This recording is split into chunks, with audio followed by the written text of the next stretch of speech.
আমি হিন্দু থেকে মুসলমান হয়েছে, এটা ছোট্ট করে একটু বলবো। সারা বাংলার মানুষ আমাকে চেনে জানে, কিন্তু আপনাদের এলাকায় জীবনের প্রথম বক্তৃতা মঞ্চে এসেছে। ভাই আপনারা সাগরদিঘি থানার মানুষ, আপনারা সাগরদিঘি থানার মানুষ, আমিও সাগরদিঘি থানার মানুষ। তবে সাগরদিঘি অঞ্চলে, সাগরদিঘি ব্লকে 11টা অঞ্চল আছে। আপনারা কোন অঞ্চলের মানুষ আমি জানি না। এখানে কাবিরপুর অঞ্চলের মানুষ রয়েছেন, লকড়িগোলা অঞ্চলের মানুষ রয়েছেন, বালিয়া অঞ্চলের মানুষ রয়েছেন, এখানে বন্ধুরা আমার পাটকেলডাঙ্গা অঞ্চলের মানুষ রয়েছেন। আমি সাগর কি বলছেন মোরগ্রাম অঞ্চলের মানুষ, মোরগ্রাম অঞ্চলের মানুষ। গ্রামটার নাম শাওরাইল, ওই গ্রামটার নাম শাওরাইল, পোস্ট অফিস ভোলা, থানা সাগরদিঘি, জেলা মুর্শিদাবাদ।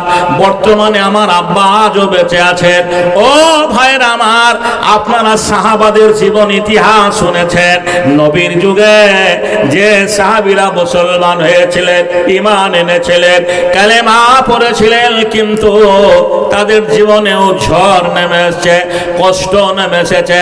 মক্কার কাফেরেরা ঈমান আনার জন্য বেলালের হাতে পায়ে দড়ি বেঁধে মরুভূমির মাঠে মাঠে টেনে টেনে নিয়ে বাড়িয়েছে, তবু এই বেলাল ইসলাম থেকে সরে যায়নি। বেলালের জীবন ইতিহাস অনেক বক্তার মুখে শুনেছি, কিন্তু আমরা চোখে দেখিনি। আজ আপনারা একদ অঞ্চলের মানুষ অনেকেই সোশ্যাল মিডিয়ায়, মোবাইলের মাধ্যমে আমার বক্তব্য শুনেছেন। আমাকে বেশি মায়েরা বন্ধুরা আমার ভালোবাসেন, মায়েরা আমার বক্তব্য শোনে, মা খালার আমার বোনেরা আমার। আমি আজকে যখন এখানে মাদ্রাসায় ঢুকলাম, আমাকে দুটো ছেলে কানে কানে বলল, মৌলানা আপনি কোরআন হাদিসের আলোকে তো বলবেন বলবেন, একটু সময় পেলে পরে আজকে মা বোনেরা বলে পাঠিয়েছে আপনি হিন্দু থেকে মুসলমান হয়েছে, এই কথাটা একটু আলোচনা করবেন।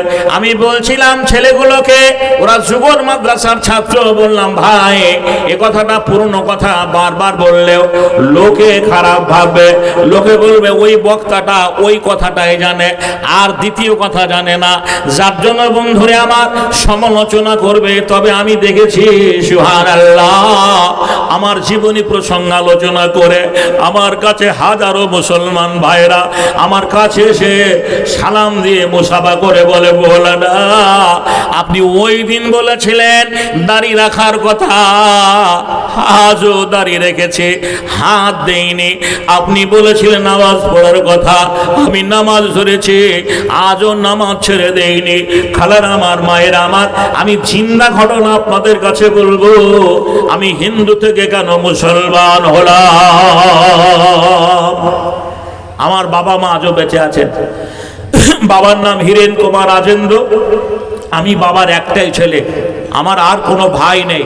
খালার আমার, মায়ের আমার, ও ভূপেন্দ্রনগরের মায়েরা, আপনার একটা ছেলে যদি বাপ একটা ছেলে হয়, ছেলেটা যদি হারিয়ে যায়, নিরুদ্দেশ হয়ে যায়, নিখোঁজ হয়ে যায়, বলুন আপনার কষ্ট হবে কি হবে না? কষ্ট হবে কি হবে না?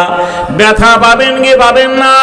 জীবনে যতদিন বেঁচে থাকবেন হারানো ছেলেটার বারবার কথা মনে পড়বে।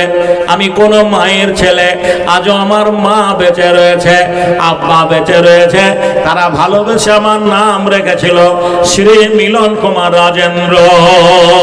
ঈমান আনার পরে, মুসলমান হওয়ার পরে, কালেমা পড়ার পরে এখন আমার নাম হাবিবুল্লাহ। বাড়ি আমার শাওরাইল, পোস্ট অফিস ভোলা, থানা আমার সাগরদিঘি, মুর্শিদাবাদ জেলা। নামটি আগে মিলন ছিল, এখন হাবিবুল্লাহ। সকলকে জানিয়ে গেলাম, দেখবে খোদা তাআলা জাতিতে মোর হিন্দু ছিলাম, এখন মুসলমান। নামাজ পড়ে রোজা রেখে এনেছে মান। নারায়ে তাকবীর, নারায়ে তাকবীর। অনেক ছেলে আছে চায়ের দোকানে মুখশুদ্ধির মাস্টার, আলেমদের দেখে বলে নামাজ পড়ি না বটে, কিন্তু ঈমান আমার ঠিক আছে, বলে না? বলে না?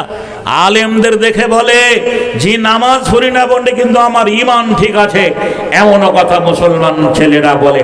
অথচ আল্লাহর রাসূল বলেছেন মুসলমান আর কাফের মধ্যে পার্থক্য, ডিস্টেন্স, তারতম্য, ডিফারেন্স সলাতে। যারা মুসলমান হবে তারা সলাত কায়েম করবে, নামাজ পড়বে, অমুসলমানদের মধ্যে নামাজ থাকবে না।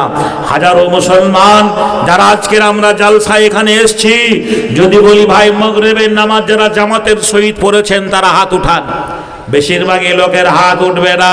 কথাটা ঠিক না ঠিক জোরে বলেন। যদি বলি এশার নামাজ পড়ে যারা এসছেন, আজ তো জালসা নিয়ে ব্যস্ত, কিসের এশার নামাজি? সুবহানাল্লাহ।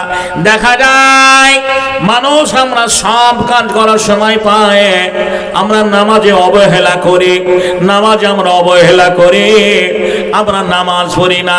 সাধারণ মানুষের কথা কি বলবো, আমি প্রায় 25-26 বছর ধরে বক্তৃতা মঞ্চে, এই মঞ্চে আমি আছি, হাজারো বক্তা, নাম বলবো না, যারা বক্তৃতা মঞ্চে কোরআন হাদিসের কথা বলে আর হাজার হাজার টাকা বাড়ি নিয়ে চলে যায়, ওই বক্তারাও নামাজ পড়ে না। কমিটিকে বললাম, মৌলানা প্রধান বক্তাকে একটু বলে আমাকে একটু চাপিয়ে দিতে বলেন করে, আমার বাড়িতে আমার স্ত্রী খুব অসুস্থ, যদি চাপিয়ে দেন খুব ভালো হয়, তাহলে আমি ওখানে মোররাম নেমে যাব, ওখান থেকে আমার বাড়িটা খুব নিকটে। কমিটিরা রিকোয়েস্ট করে প্রধান বক্তার গাড়িতে আমাকে উঠিয়ে দিল। উঠিয়ে দেওয়ার পরে দেখছি একটা রাস্তার উপরে মসজিদে আজান হচ্ছে। তা আমি বললাম, মৌলানা এই আজানটা হচ্ছে, তা আমরা আওয়ালক্তে জামাতে পড়বো না, আওয়ালক্তে আমরা ফজরের নামাজটা পড়ে নিই, কোথায় হবে কি না হবে, তা ফজরের নামাজটা পড়ে নিই তো খুব ভালো হয় আর কি। তো ও কিছু না বলে মসজিদের একবারে কাছেই গাড়িটা দাঁড়িয়ে দিল। ড্রাইভারকে বললো গেটটা খুলে দাও। গেটটা খুলে দেওয়ার পরে আমাকে বললে, বললো আপনি তাহলে নামাজটা পড়ে আসেন, আমি চলে যাচ্ছি। আমাকে বললো আপনি নামাজটা পড়ে আসেন, আমি চলে যাচ্ছি। কেমন বক্তা শুনুন। বর্তমান মুসলমানদের অবস্থা এইরকম, কেন আজ মানুষ হেদায়েত হয় না, দিনে আসে না? বন্ধুরে আমার, কেন মসজিদে মুসল্লি বাড়ে না? আমরা যে বক্তাদের বক্তব্য শুনি তাদেরও আমল নেই। খোদার কসম করে বলছি, আমি কারো বিরোধিতা করছি না। আল্লাহ রাব্বুল আলামিন এই কোরআনে বলেছেন, ইয়া আইয়ুহাল্লাযিনা আমানু লিমা তাকুলুনা মা লা তাফালুন। জি, যারা পণের বিরুদ্ধে কথা বলে, যে মোটরসাইকেল নেওয়া যাবে না, জি পণ নেওয়া যাবে না, আর যখনই ওকে আপনি দাওয়াত করবেন বলবে আমার 25,000 টাকা লাগবে। জি, এবছর তেল খরচ বেড়েছে, 25,000 টাকা লাগবে। কমিটিতে শুনে নাও, তোমার মসজিদে ইমামের মাইনের বেতন, যে তোমার জানাজা নামাজ পড়াবে, যে তোমার গ্রামের লোকে অসুস্থ হলে দেখতে যাবে, যে লোকটা ঘড়ির কাঁটার দিকে লক্ষ্য রেখে সময় মতো নামাজ আজান দেবে, সেই মানুষটার 500 টাকা মাইনে বাড়ে না। আর তুমি একটা নাইটে 2 ঘন্টা বক্তব্য দিবে, চলে যাবে, তার কাছে তুমি 25,000 টাকা বাজেট করো, 1 মাস আগে টাকা ভরে দাও, কিয়ামতের মাঠে তোমারও পাছায় বাস ঢুকবে। ইসলাম দিল্লি কালাক্ট নয়, কোরআন আইন তোমার মতো নয়। কোরআনের নিজস্ব একটা সার্কুলার আছে, সংবিধান আছে। একই স্টেজের বক্তা, একই মঞ্চের বক্তা, নাম বলবো না, একজন বক্তাকে 12,000 টাকা দিলে, 12,000 টাকা দেওয়ার পরে উনি টাকাটা মাটিতে রেখে বললেন, আমি টাকা নেব না, আমাকে 15,000 দিতে হবে। কমিটি এইরকম রাগ করে বলে, দেখো 15,000 টাকা দে।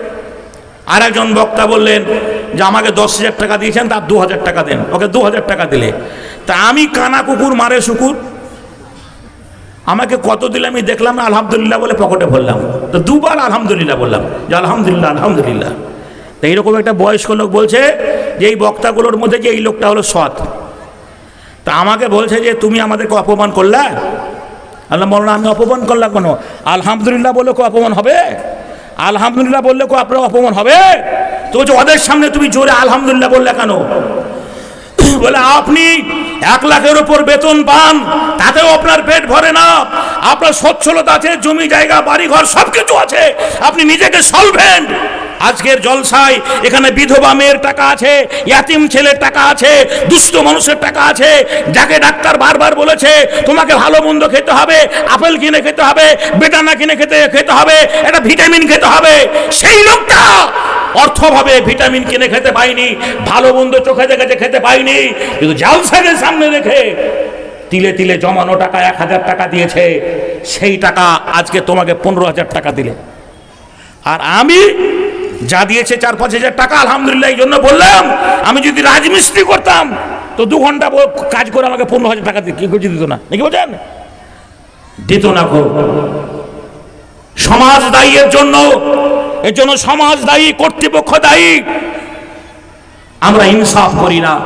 বন্ধুরে আমার, ভাইয়েরা আমার, বেশি কথা বলবো না। কথা হচ্ছে এখন এই যুগে যুগে মুসলমানরা মার খাবে, এটাই বাস্তব।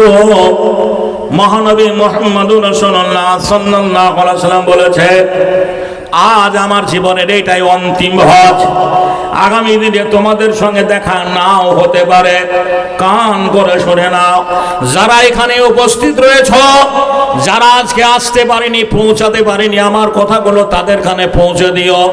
শ্রমিকের ঘাম শুকাবার আগে পয়সা মিটিয়ে দিও।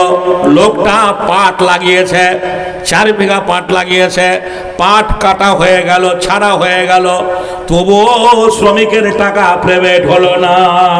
জি বলে, দাম তো কেবল খাবারে দা, পাটি বিক্রি করেনি, আর পয়সা করলে হবে? পাটি তো বিক্রি করেনি। ভাইরা আমার, বন্ধুরে আমার, বলতে যাচ্ছিলাম, শ্রমিকের ঘাম শুকাবার আগে পয়সা মিটিয়ে দিতে হবে। দাস দাসীর প্রতি তোমরা দুর্ব্যবহার করবে না, ইয়াতিমের প্রতি তোমরা দুর্ব্যবহার করবে না। সময় মতো তোমরা নামাজ পড়বে। এই কোরআন ও হাদিস তোমাদের কাছে রেখে গেলাম। আল্লাহ কোরআন ও হাদিসের যদি তোমরা চলো মেনে, জীবনে কোনো জাতি তোমাকে ছোট করতে পারবে না। তুমি হবে সবারই কাছে সম্মানের পাত্র, সবাই তোমাকে সালট জানাবে, শ্রদ্ধা করবে, সবারই কাছে তুমি সম্মান পাবে, ইজ্জত পাবে। কিন্তু কান করে শুনে নাও, যেদিন তোমার মধ্যে কোরআন থাকবে না, তোমার মধ্যে ইসলামের আইন থাকবে না, তোমার মধ্যে যখন ইসলামী জামা থাকবে না, তোমার গায়ে যখন টিএমসির জামা চাপবে, তোমার গায়ে যখন সুবহানাল্লাহ সিপিএম এর জামা চাপবে, বিজেপির জামা চাপবে, তখন তুমি ইসলাম থেকে যখন সরে যাবে, সমগ্র জাতির কাছে তুমি যুগে যুগে লাথি জুতো খাবে। আমি বক্তৃতার প্রারম্ভে বলেছি, তোমায় বলেছি কোরআন ছেড়েছি, তাই বুঝি এই অপমান। তোমার দুনিয়ায় দুশ্মনী লীলা, চেয়ে দেখো রহমান। আমরা কোরআন ভুলে গেছি, কোরআন আইন থেকে সরে গেছি। ভাইয়ের আমার, বন্ধুরে আমার, আমি ঈমান আনার জন্য, ইসলাম কবুল করার জন্য, কোরআন মানার জন্য জীবনে কত যে কষ্ট করেছে একটু আপনাদের সামনে বলবো। আপনারা আমার পরিচয় পেয়ে গেলেন, বুঝা গেল আমি স্থানীয় ছেলে। যে আমি স্থানীয় ছেলে, সেই দিকে লক্ষ্য রেখে আপনাদের কাছে, বন্ধুরা আমার, ভাইরা আমার, আমার প্রথম জীবনের ঘটনা। একদিন আমার মা আমাকে মন্দিরে পুজো করতে নিয়ে গেল। আমি মায়ের ছেলে, মন্দিরে পুজো করতে গেলাম। মন্দিরে পুজো করতে গিয়ে মাকে বললাম, মা আমি তো পুজো করব, পুষ্পাঞ্জলি দেব, এদের জন্ম কোথায়, এদের আদি পিতাকে কিভাবে সৃষ্টি হলো এটা আমি জানতে চাই। মা বলো এগুলো আমাদের কে হয়? আমার মা বলেছিল, বাবারে এগুলো আমাদের বাবা হয়।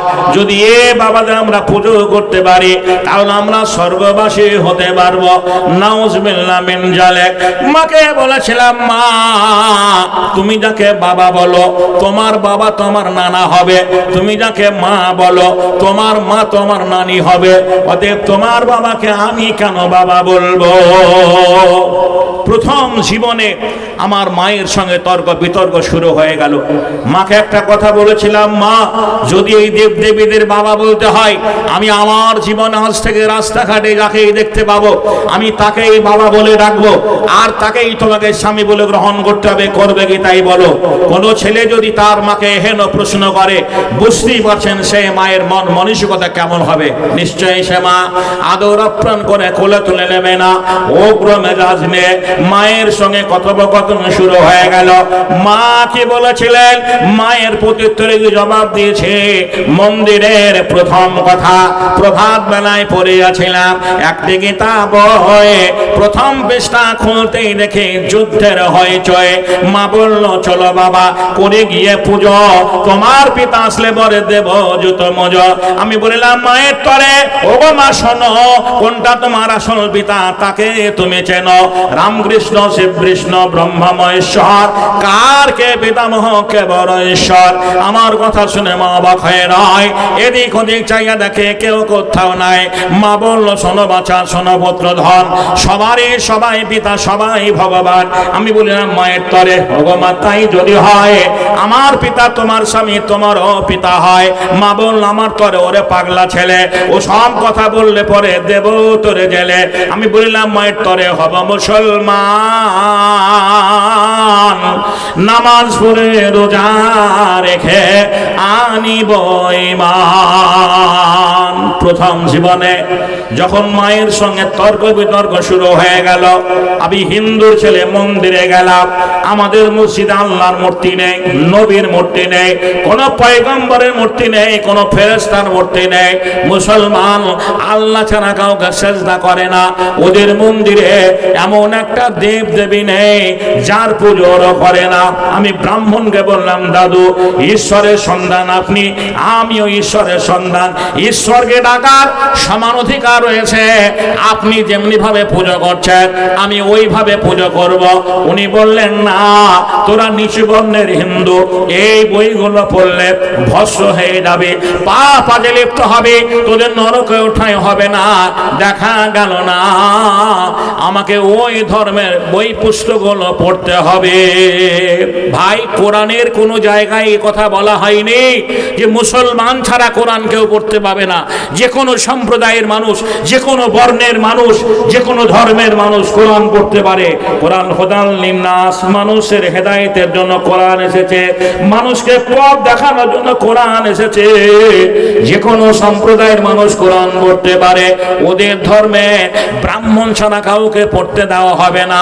আমার দাদু বয়স্ক প্রবীণ মানুষ, ওই ধর্মশাস্ত্র পড়াশোনা করতেন, সেই বইগুলো থেকে পড়াশোনা করে আমি হাবিবুল্লাহ যেটা পেয়েছি সেটার নাম ইসলাম। ইসলাম যে আল্লাহর দিন, এ কথা আল্লাহ শুধু কোরআনেই বলেনি, কোরআনের বহু আগে তৌরাত বলে গেছে, জব্বুর বলেছে, বাইবেল বলেছে, ত্রিপিটক বলেছে, জিন্দা বেস্তে প্রমাণ রয়েছে। আমরা বলি লা ইলাহা ইল্লাল্লাহু মুহাম্মাদুর রাসূলুল্লাহ। মনু ওদের ধর্মের লোক, মনুকে যিনি বেদ লিখেছেন তার নাম মনু। এই মনু লোকটা আর্য ঋষি। মনু বলেছেন লা ইলাহা মুহাম্মাদান রাসূলুল্লাহ সর্বাং সুন্দরং পরমং সুন্দরং ওয়াল্লাং জ্যেষ্ঠং শ্রেষ্ঠং পরমং পুণ্যং ব্রহ্মং ওয়াল্লা ওয়াল্লামিতং। আজও এই মন্ত্র ভগবানের সামনে পাঠ করা হয়, যখন জোরে জোরে ঢাক বাজে, ঢোল বাজে, কেউ যাতে শুনতে না পায়। আমরা বলি লা ইলাহা ইল্লাল্লাহু মুহাম্মাদুর রাসূলুল্লাহ, ওরা বলে লা ইলাহা মুহাম্মাদান রাসূলুল্লাহ সর্বাং সুন্দরং পরমং সুন্দরং ওয়াল্লাং জ্যেষ্ঠং শ্রেষ্ঠং পরমং পুণ্যং ব্রহ্মং ওয়াল্লা ওয়াল্লামিতং। এমনি করে বেদ পুরাণে বহু জায়গায় আল্লাহ মুহাম্মদের কথা বলা হয়েছে। অমুসলমান ভাইরা মুসলমানদেরকে খারাপ ভাবে বলে, ওরা মূর্তি পূজার বিরোধিতা করে। মূর্তি পূজার বিধা মুসলমানরা করে না। কোরআন শুধু মূর্তি পূজার বিরোধিতা বল করেনি। তোমার কোরআন কি বলেছে শোনো, যারা পুজো করো দেবদেবীর, পাথরের, ঝি গাছের, চন্দ্র সূর্যের, পাহাড় পর্বত নদী নালার, তোমার ধর্মে বলা হয়েছে শ্রেষ্ঠ পূজা কাকে বলে। শ্রেষ্ঠ পূজা প্রসঙ্গে বলছেন ধাতু বাসান মাটির মূর্তি, কাজ ক্রেতর সে গঠনে, আতপ চালার পাকা কলা কাজ ক্রেতরে জনে, মেষ ছাগল মহিষ জাতি কাজ ক্রেতর বলিদানে, জাকজমকে করলে বোঝা অহংকারায় মনে মনে, তুমি লুকে তারে করবে বোঝা জানবে না রে জগৎ জনে, তুমি ভক্তি সেরা খাইয়ে তারে তৃপ্তি করো আপন মনে। দেখা গেল না মনের ভক্তিতে ডাকে। একটাই জাতি তারা মুসলমান, জীবনে মসজিদে কোনোদিন ঢোল বাজে না, ঢাক বাজে না, আমরা মনের ভক্তিতে আল্লাহকে ডাকি। আলহামদুলিল্লাহ রাব্বিল আলামিন আর রহমান রহিম মালিক ইয়াউমিদ্দিন ইয়াকা নাবুদু ওয়া ইয়াকা নাস্তাঈন ইহদিনাস সিরাতাল মুস্তাকিম, মনের ভক্তিতে আমরা ডাকি। অতএব দেখা গেল না আমাকে সেই দিন কবুল করতে হবে। ভাই একটু জোরে আওয়াজ করে বলা যাবে না হেদায়েতের মালিক কে? হেদায়েতের মালিক কে? ভাই